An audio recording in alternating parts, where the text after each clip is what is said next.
Yep. So here we are at St. Paul's Chapel. Now this was built from 1764 to 1766, and if you count the year it started construction, it's the oldest building in the city. Now this is a very special building for many reasons. First of all, this is where George Washington went to church. That's pretty awesome.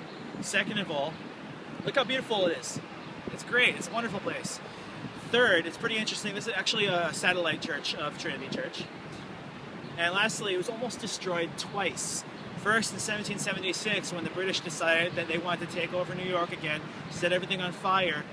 A lot of the workers here, rescue workers, people who worked at the church, they stood on the flat roof, which provided them, of course, ease of good balance, and they fought the fire from around, and they managed to save the church. Second time it almost got destroyed in 9/11, terrorist attacks. A lot of these trees protected the church, it prevented any windows from breaking. None of them broke. Now, after the terrorist attacks, this area, this church, this chapel served as a refuge for a lot of the rescue workers, a lot of the victims, and a lot of the people, the family members of victims, were using a place to mourn and to make makeshift memorials. In fact, so many people put up memorials around here that the church set up panels. Originally intending to do only a few, ended up putting over 400 panels for people to put up little commemorative pictures or letters or everything. When Rudy Giuliani made his farewell speech, he made a speech right over here, and he referred to this church as thrice hallowed. First, when it was commemorated, when it was constructed, when it was built and commemorated. Second, when George Washington used it as his own church. And third, when it was almost destroyed twice and it became used as a refuge. Now, if you turn around this way, now 9/11 terrorist attacks affected everyone. They had a global impact.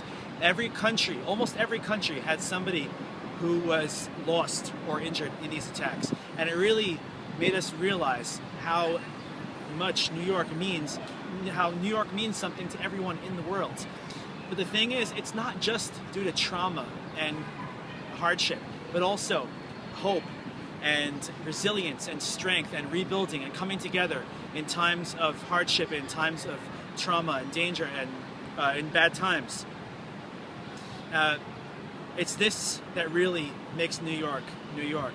It's this global connectedness. New York is a melting pot, not just because it has people from all over the world, but because it is made, the New York story is made up of every one of your stories. All of you are here. Some of you are here just for a few weeks, just to visit. Or some of you are living here long term, and you all have your own individual experiences, your own stories that you, as a person, are experiencing and contributing to New York, the story of New York as a city. That's the end of my tour. Thank you very much, everyone. It was a pleasure having you.